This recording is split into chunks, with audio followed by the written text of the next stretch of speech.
Sean, what was your take on the game tonight? Well, I think the second half of the game, especially we just couldn't, especially after, we made it 2-1. I don't think we grabbed the game as well as they did. And obviously just being shorthanded as much as we were, especially when we got down, it was hard to really get our game going and find a way back into it.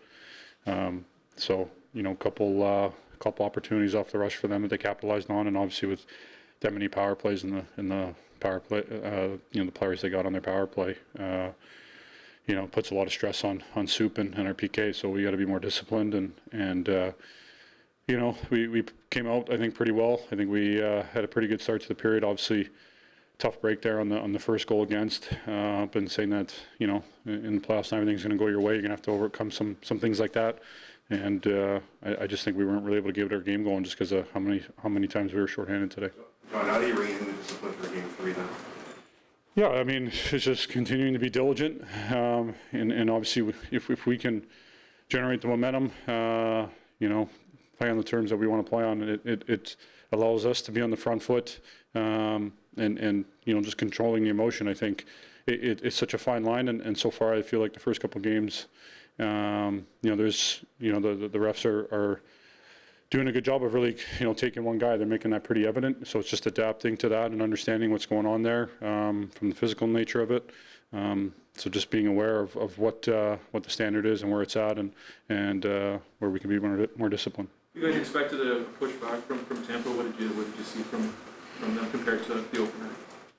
Well, I think no doubt they were going to play better, and we knew we needed to play better. And like I said, I liked our first period.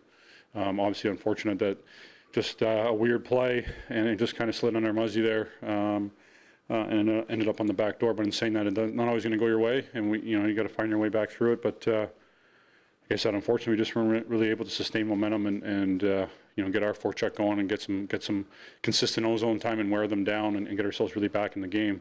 And then on the special team side for us too, we got to find a way to capitalize and be a difference maker. I think we had some good looks and did some good things, but obviously we got to find a way to come through.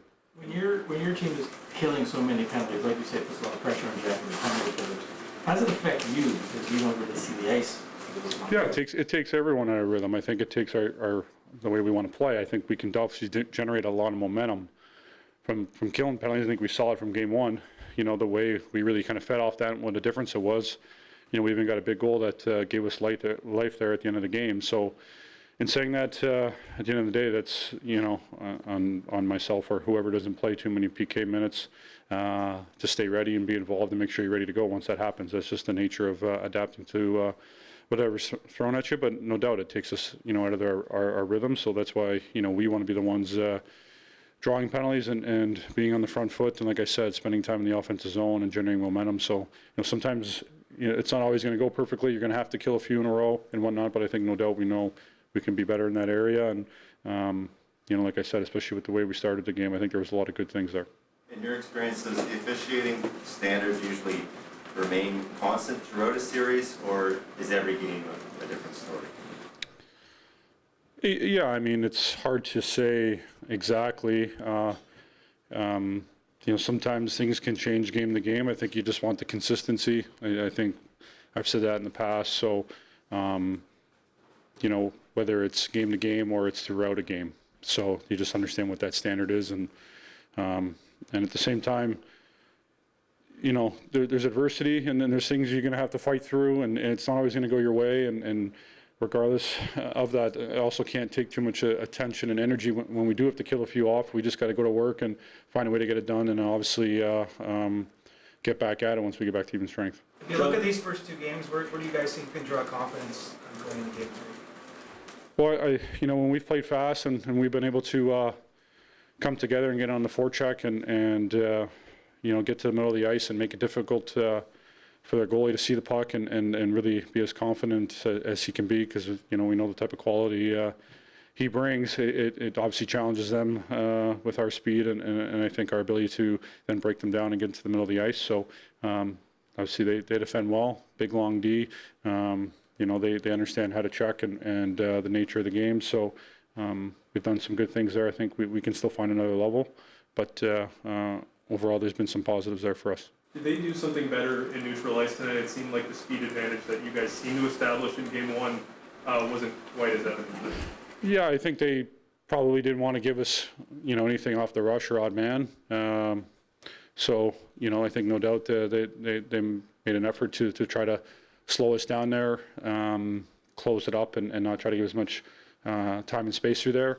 I still think we found some opportunities, and in general, just generating speed to get in and putting pressure on the forecheck, and just making sure their breakouts aren't clean, and doing a better job at that. I think in the second period, we didn't do as good of a job there probably. You know, they got, I think the second goal was kind of off of, you know, a rush play against us where, you know, we didn't execute our neutral zone very well. So, yeah, they made some adjustments there. Does it almost tell you it's not your night when they get that odd goal at the end of the first period? And then Liljegren's got a chance that 90% of the time he's going to score on almost any goalie in the world. He makes the save, they come back and score, and now it's 2-0 instead of either 0-0 or 1-0. Well, that's, yeah, I mean, that's what you have to overcome. I mean, to get to where we want to get to, there's times when it goes great, like it did Monday, where we really executed and everything was unflappable, and you know, we played a pretty darn good game. You know, we had a pretty good first period, and obviously a tough break, and the goalie makes a good save. You know, we talked about, you know, when it was 2-0, getting the next goal and being a big difference maker, and we got it. It was a big play by our top line, and that's where I think we needed a better response coming out of that, and unfortunately, you know, we were killing a lot and just weren't able to sustain more offensive zone time and putting more heat on them and wearing them down.